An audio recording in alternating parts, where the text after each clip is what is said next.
Good Monday morning, brothers and sisters. This is a prophecy report entitled Imposed. The February issue of WorldNet Daily's Whistleblower magazine features Wokism, America's official state religion. WND's editor says, quote, "Long the world's most Christian nation, America today is being taken over by a new official national religion, one being imposed on the entire populace by every major societal institution, from government, media, and big tech to academia, entertainment, and business." It seems to me that WND's editor believes the U.S. government, social media, big tech, Hollywood, large corporations, and others are imposing their religious beliefs on America, with the result that false religion is spreading in what was once the most Christian nation on earth. Powerful, tyrannical unbelievers are now imposing their false religious beliefs on America. They are transforming the world into a world without God, and sadly, many church members are going along with it, doing nothing or choosing to remain silent. But it is more than powerful, tyrannical unbelievers imposing their corrupt religious beliefs upon America and the world. They are also imposing a corrupt government upon the world against the will of multitudes without a vote. They don't believe it, but they are preparing the religious and governmental stage for the two most powerful people that will rule on earth during the tribulation period: the false prophet and the Antichrist. It is a fact, and the world will likely cross the point of no return at the World Health Organization Assembly meeting on May 21st. The nations will be given a period of time to put the new global laws into practice and start enforcing them. The tribulation period is coming, Isaiah 24, and people need to be sure they are rapture ready. Here are more events that seem to relate to current events. Concerning the imposition of false religious beliefs upon America, on March 3rd, California's Pleasant Grove High School staff and administration sponsored a drag show with 6 students performing in drag. All students were required to attend. Gender-confused drag queens wore wigs and dresses, danced on the gym floor, removed part of their clothing, and promoted the gay agenda. School officials responded to complaints by saying that the drag show was held in full compliance with student codes of conduct and existing requirements for on-campus events. Concerning the spread of false religious beliefs around the world, on March 16th, the president of Uganda blasted the West for imposing the LGBT agenda upon his nation. He urged the West to mind its own business when it comes to the issue of homosexuality. Concerning the elimination of borders to create a world government, U.S. Department of Homeland Security keeps telling Congress the U.S. border is safe. On March 16th, U.S. Border Patrol Chief told members of the U.S. House Homeland Security Committee, quote, "The U.S. does not have operational control of its border. The border is either secure or it is not, and someone is lying to the American people." Some members of the U.S. House Homeland Security Committee believe Ortiz is telling the truth. The Biden administration has turned control of the U.S.-Mexico border over to the drug cartels, and they are seeking proof one way or the other. Concerning world government, on March 16th, it was reported that the Chinese president wants to create and be the leader of a better world order, a clear rejection of the leadership of President Biden and the United States. Concerning a falling away in the church on March 16th, it was reported that Pope Francis said hell is not a place, and he implied that there is no one in a place called hell.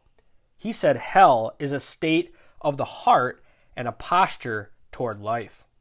Concerning persecution of believers during the tribulation period, on March 7th, the UK Parliament voted to criminalize prayer, even silent prayer, near an abortion clinic.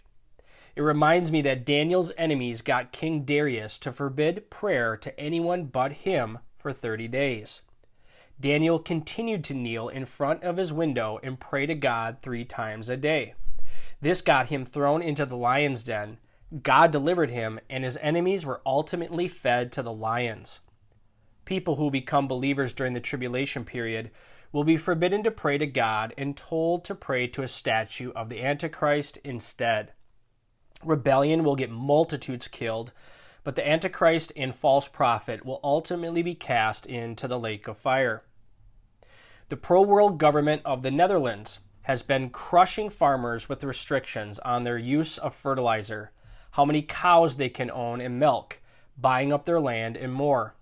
In an election on March 15th, several pro-world government officials were voted out of office and replaced with pro-farmer candidates. It is going to be harder for the pro-world government politicians to push their agenda, but they may still get some of it through.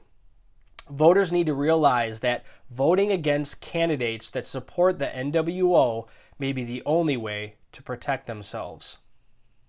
Concerning a CBDC and the tracking of all buying and selling, on March 8th, Federal Reserve Chair Jerome Powell told the U.S. Financial Committee that the Federal Reserve will launch a new service called FedNow in July 2023.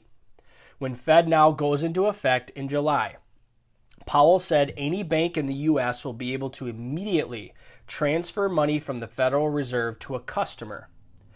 Cointelegraph, a publication that covers cryptocurrencies, blockchain, internet financing, etc., said FedNow could take the place of a central bank digital currency. Joe Brown, a financial advisor, said when FedNow becomes fully functional, every bank that participates will have an account with the Federal Reserve, and they will be just one step away from establishing a CBDC. Brown added, "Make no mistake, a central bank digital currency is coming, and it looks like this new FedNow service is just the launch of the infrastructure. A CBDC is coming, and it will require a digital ID. A digital currency and ID could be just a few months away, and it will take time to enroll banks, but tracking all buying and selling only needs to be in effect by the middle of the tribulation period." Concerning the temple, it must be rebuilt to fulfill many prophecies. The abomination of desolation. The Antichrist must sit in the temple and say that he is God. The Antichrist must stop the animal sacrifice at the middle of the tribulation period. It is the opinion of some prophecy teachers that the rapture will take place before the temple is rebuilt, and the animal sacrifices are resumed there. This would mean that if we are close to the temple being rebuilt and the animal sacrifices being restarted, we are even closer to the rapture of the church. During Old Testament times, when the Jews were wandering in the wilderness, the priests that carried the tabernacle, set it up, took it down, and served there had to be descendants of Aaron, and they had to be cleansed with the water of purification made with the ashes of a red heifer without spot and blemish. In like manner, those that rebuild the temple and serve there in the future must be descendants of Aaron, and they must be cleansed with the water of purification made with the ashes of a red heifer without spot and blemish. This has been a big problem because the Romans destroyed the herd of red heifers when they destroyed the Jerusalem and the temple in 70 AD. Israel has had red heifers that were perfect when they were born, but whether any remained perfect until the time they reached the required age is debatable. On September 15th, the Temple Institute announced that they have 5 perfect red heifers in their possession that were raised by a Christian rancher in Texas. One rabbi said, "This is history being made, prophecy being fulfilled." Another rabbi said, "We are entering the days of the Messiah." Jews danced in the street and blew shofars. On September 27th, 2022, it was reported that a plot of land that meets the requirements for animal sacrifice was purchased 12 years ago. According to the September 27th article, a qualified red heifer could be sacrificed on the Mount of Olives as soon as 13 months. According to Byron Stinson, the Christian rancher that raised the red heifers in Texas, Christians can support the sacrifice in rebuilding of the temple because the blinding of the Jews will cease when the Antichrist defiles the temple, and all Israel will hear the gospel and get saved. Now here is the latest. Byron Stinson was recently interviewed by CBN News on March 17th.